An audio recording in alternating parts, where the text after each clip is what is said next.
আরব দেশের একটা জাহাজ মালদ্বীপের কাছাকাছি সাগরে আইসা ডুবিয়া গেলে সবাই মারা গেল, ছোট্ট একটা 10 বছরের বালক হাফেজ আবুল বারাকাতকে আল্লাহ বাঁচায়া দিছে।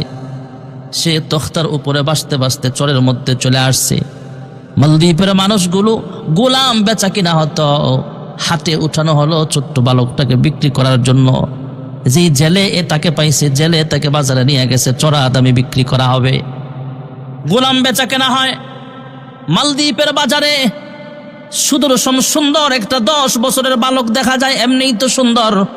সৌদি আরবের মানুষ, আরব দেশের মানুষ এমনিই সুন্দর।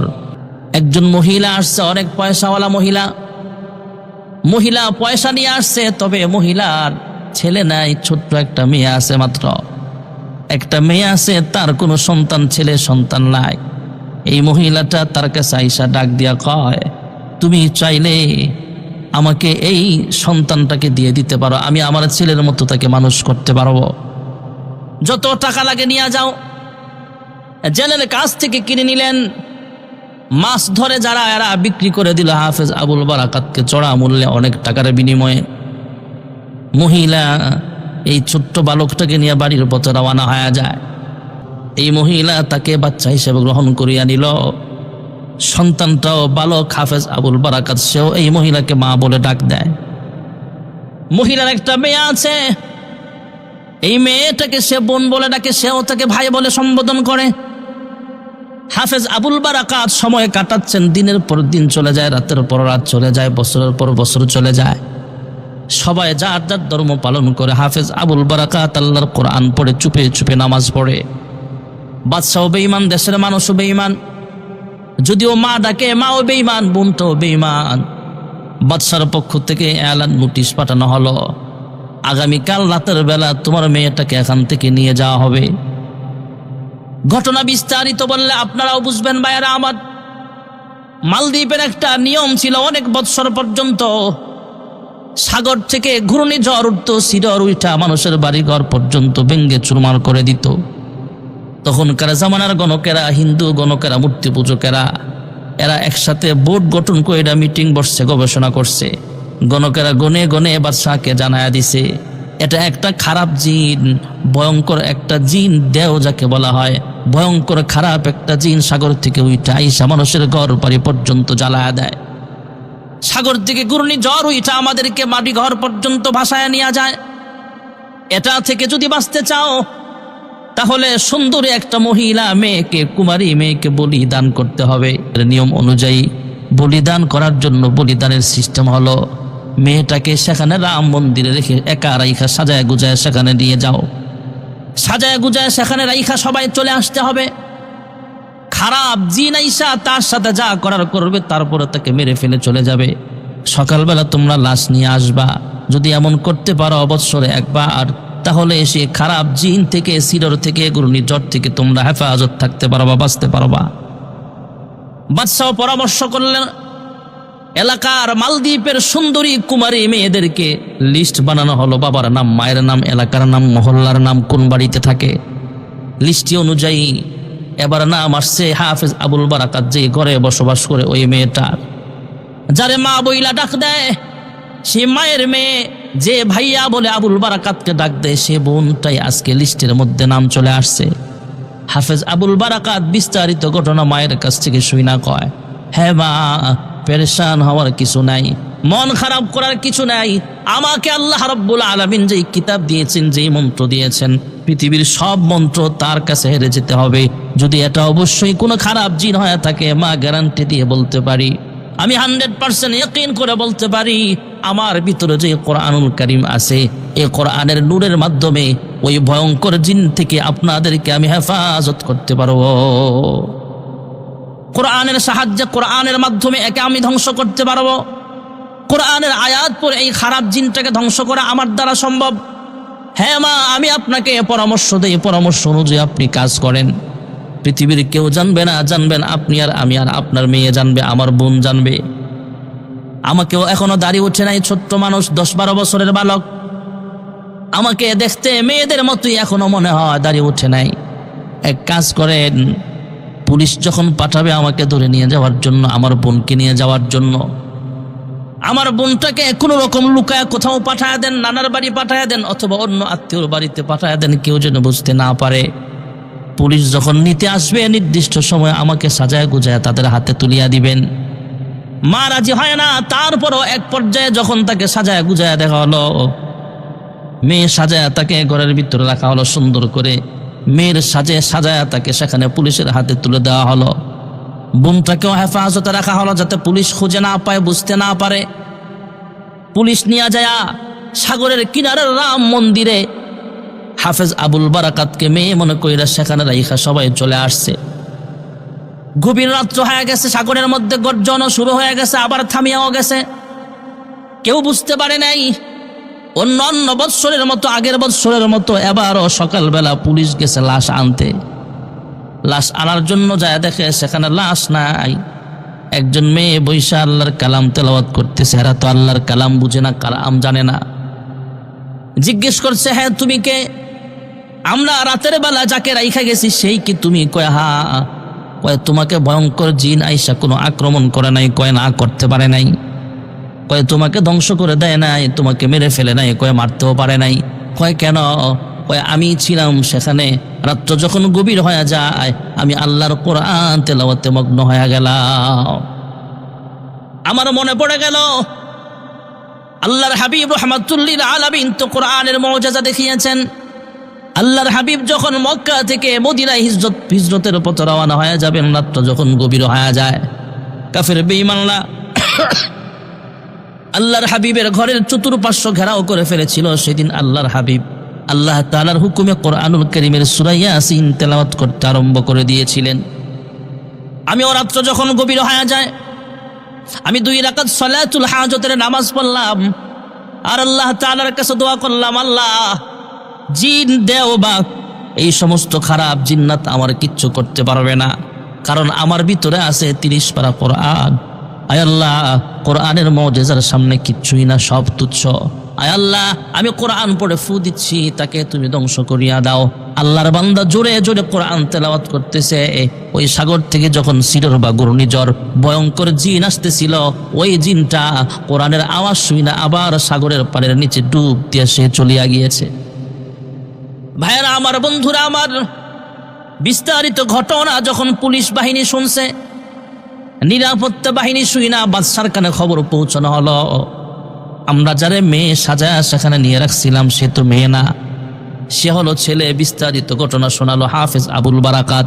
সে একজন মুসলমান আরবিয়ান, আরব দেশের মানুষ। জাহাজ ডুবে গেছে, সে বেঁচে গেছে, সবাই মারা গেছে। তার এই সাজায় এখানে আনা হয়েছে। তাকে দেও মারতে পারে নাই, খারাপ জিন তাকে আক্রমণ করতে পারে নাই। সে নাকি আল্লাহর কোরআন জানে, কোরআনের বরকতে আল্লাহ তাকে বাঁচায়া দিয়েছেন। হাফেজ আবুল বারাকাতের জবানে বাদশাহ কথাগুলো শুনে আশ্চর্য হয়ে গেলেন, কি ব্যাপার? অনেক বছর ধরেই তো আমরা রাম মন্দিরে একজন কুমারী মেয়ে রেখা আসি, জিন আইসা তার সাথে অপকর্ম করে অনেক কাজ করে, যা করার করে। এরপরে তাকে খেয়ে ফেলে অথবা তাকে মাইরা সেখানে ফালা রাখে। পরের দিন সকালবেলা পুলিশ যায় লাশ নিয়ে আসে অথবা ফায়ার সার্ভিস যায় সেখান থেকে লাশ আইনা তাকে দাফন করিয়া ফেলে অথবা সাগরে ভাসায়া দেয়। তুমি এটা কি শোনাইলা? কয়া হা, ঘটনা এটাই হয়েছে। আমি আল্লাহর কোরআন পড়েছিলাম, কোরআনের বরকতে সাগর থেকে যে জিন উঠেছিল সেই খারাপ জিনটা আবার সাগরের ভিতরে নিমজ্জিত হয়ে গেছে। বাদশা ডাক দিয়া কয়, তোমার কথাই যদি সত্য হয়, আমরা যেহেতু বৎসরে একবার কুমারী মেয়েকে এইভাবে মন্দিরের মধ্যে রাখি, আগামী বৎসর একই ডেটে একই সময়ে যদি তুমি আল্লাহর কোরআন দিয়ে এইভাবে এই জিনটাকে প্রতিহত করতে পারো, খারাপ জিনটাকে প্রতিহত করতে পারো, দেওটাকে প্রতিহত করতে পারো, ওয়াদা দিলাম মালদ্বীপের সব জনগণ সহ আমি বাদশাহ মূর্তি পূজক আর থাকবো না, কালেমা পড়ে মুসলমান হয়ে যাব। আল্লাহ রাব্বুল আলামিনের কোরআনের মুআজিজা দেখেন ভাইয়ারা আমার। 1 বছর অপেক্ষা করা হলো। 1 বছর পর আবার হাফেজ আবুল বারাকাতকে সেই রাম মন্দিরে রেখে সবাই চলে আসছে। সবাই আজকে আর ঘুমায় না, সবাই শুধু পাহারা দেয়। রাম মন্দিরে একাই আবুল বারাকাত, আর সাগরের কিনারা থেকে দূর থেকে মানুষ সেখানের দিকে তাকায় আছে। বাদশাহ সেখানে নিজে উপস্থিত হয়ে প্রত্যক্ষদর্শী হওয়ার জন্য দেখতেছেন, প্রত্যক্ষভাবে নিজেই উপস্থিত হয়ে দেখতেছেন কিভাবে খারাপ জিনটাকে কোরআনের মাধ্যমে ধ্বংস করা যায়। ভাইয়ারা আমার, বন্ধুরা আমার, রাত্র যখন গভীর হয়ে যায়, নির্দিষ্ট সময় 12টার সময়, গভীর রজনীতে নির্দিষ্ট টাইম যখন চলে আসছে, তখন পাগলা ঘন্টা বাজানো হয়। মানুষ যখন সতর্ক হয়ে যায় সাগরের মাঝখানে যেন কেউ না যায়। এই ঘটনা সম্পর্কে সবাই জানে, প্রতি বৎসর এমন ঘটনা ঘটে।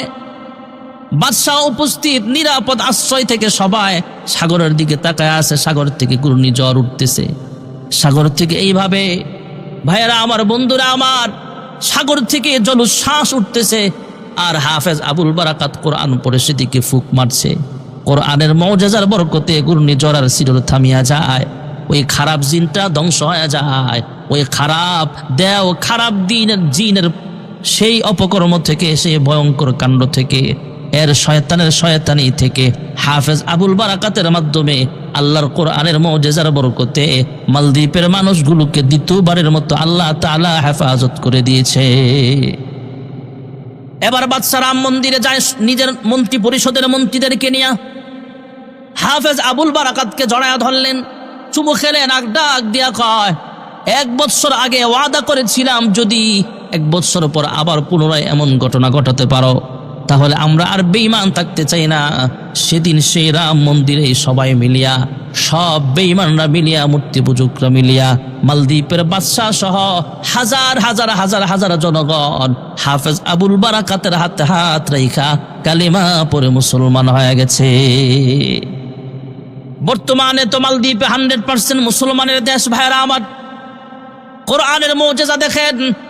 পৃথিবীতে যত খারাপ জিন আছে কোরআনের সামনে কিছুই করতে পারে না। আমরা বেশি বেশি যদি কোরআন তেলাওয়াত করতে পারি, যদি কারো ঘরের ভিতরে কোরআন থাকে, ঘরের ভিতরে কোরআন কারীমের তেলাওয়াত বিদ্যমান থাকে, কোরআন অনুযায়ী জিন্দেগি সাজায়, শয়তানের শয়তানি থেকে আল্লাহ তাদেরকে হেফাজত করবেন। কোরআন অনুযায়ী যদি আমরা জিন্দেগি সাজাইতে পারি, দুনিয়াতেও মঙ্গল, দুনিয়াতেও পরকালেও জান্নাত আল্লাহ তাআলা দান করিয়া দিবেন। এই জন্য আমরা কোরআনুল কারীম বেশি বেশি তেলাওয়াত করা লাগবে। আল্লাহর হাবিব রাহমাতুল্লিল আলামিন নিজে কোরআন তেলাওয়াত করতেন। মাঝে মাঝে জিবরাইল আমিন এসে আল্লাহর হাবিবকে তেলাওয়াত শোনাতেন। আর আল্লাহর হাবিব মাঝে মাঝে আল্লাহ তাআলার হুকুমে, কয়েকজন সাহাবী ছিল কারি সাহেব, এদের জবান থেকে আল্লাহর হাবিব বলতেন তোমরা তেলাওয়াত করো আর আমি শুনি। তেলাওয়াত করতেন আর শুনতেন। এই জন্য আমরাও বেশি বেশি আল্লাহর কোরআন তেলাওয়াত করতে হবে। আমরা কোরআন তেলাওয়াত করব নিজেরা। নিজে কোরআন পড়তে পারি না, সন্তানকে কোরআন পড়নেওয়ালা বানান। নিজে আলেম হন, আল্লাহর হাবিব বলেন নিজে আলেম হন, কোন আলেমান, অথবা আলেমের পিতা হন, না হলে আলেম বংশের ভিতরে কাউকে আলেম বানান। তাও যদি না হয়, আলেমের সাথে সুসম্পর্ক রাখেন, কোরআন ওয়ালাদের সঙ্গে সুসম্পর্ক রাখেন। এই সুসম্পর্ক রাখার কারণে, ভালো সম্পর্ক রাখার কারণে, আলেমের সোহবতে থাকার কারণে, কোরআন ওয়ালার সোহবতে থাকার কারণে আল্লাহ আপনাকে জান্নাত দিয়ে দিবে। এই জন্য ভাইয়ারা আমার, সন্তানকে আলেম বানান। আপনার আমার সন্তান যদি কোরআন পড়নেওয়ালা হয়, সন্তান যদি দুনিয়া থেকে বিদায় হয়ে যায়, তাহলে আপনার কবরে আযাব আসবে না। এই সন্তান পরকালে আপনার নাজাতের উসিলা হয়ে যাবে। আর পিতা মাতা যদি আগে মারা যায়, সন্তান যদি বেঁচে থাকে, আপনি যখন মারা যাবেন, দুনিয়া থেকে বিদায় হয়ে যাবেন, আপনার সন্তান আপনার জানাজার নামাজের ইমামতি করবে। আর যদি মেয়ে হাফেজা হয়, মেয়ে আলিমা হয়, ঘরে বৈশা কোরআন পড়বে, তিলাওয়াত করবে, দোয়া করবে। ছেলে হোক মেয়ে হোক, যখন আপনার সন্তান আলেম হবে, কোরআন পড়নেওয়ালা হবে, আপনি আমি যখন দুনিয়া থেকে বিদায় হয়ে যাব, সন্তান যখন সূরাতুল ফাতিহা তেলাওয়াত করবে, সূরা ইখলাস তেলাওয়াত করবে, আল্লাহর দরবারে দোয়া করবে, রব্বির হামহুমা কামা রব্বায়ানি সগীরা। আপনার সন্তানের চোখের পানি নাকের ডগায় পৌঁছবার আগে আল্লাহর হাবিব বলেন, কোরআনের মওজেজা, কোরআনের বরকতে আল্লাহ তাআলা আপনার কবরটাকে জান্নাতুল ফেরদাউস আমার আল্লাহ বানায় দিবে। কোরআন শিখাও ছেলে মেয়েকে, ওহে মুসলমান, জান কবজের সময় তোমার হইবে রে আসান।